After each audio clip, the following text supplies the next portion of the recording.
Well, Ohio lawmakers are going back and forth about whether to allow schools to put certain levies on the ballot. Many schools across the valley use emergency levies to bring in additional money, but those who want them gone believe they're misleading the taxpayer. Jeena Cadigan breaks down what getting rid of these levies could mean. Schools rely on many kinds of levies to bring in money from homeowners based on property valuations. But some lawmakers in Ohio are looking to prevent schools from using emergency levies that bring in thousands for many districts. Schools like Poland have several emergency levies that bring in a combined $7 million.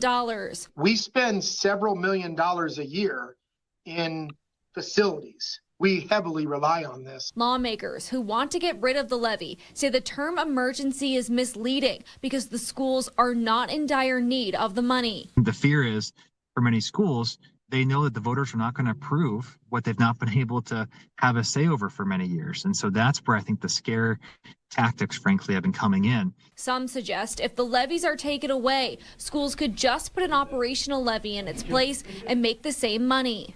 By doing away with this, you're pushing it back to the property owners.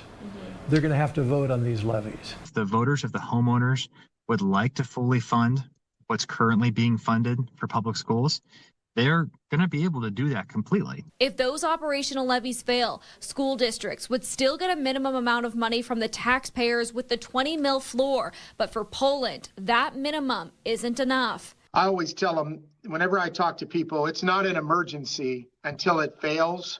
Then we have an emergency. Governor DeWine vetoed a line in the state budget that eliminated these levies, but discussions still continue in the House and Senate on overriding that veto. With more local news, I'm Jeena Cadigan.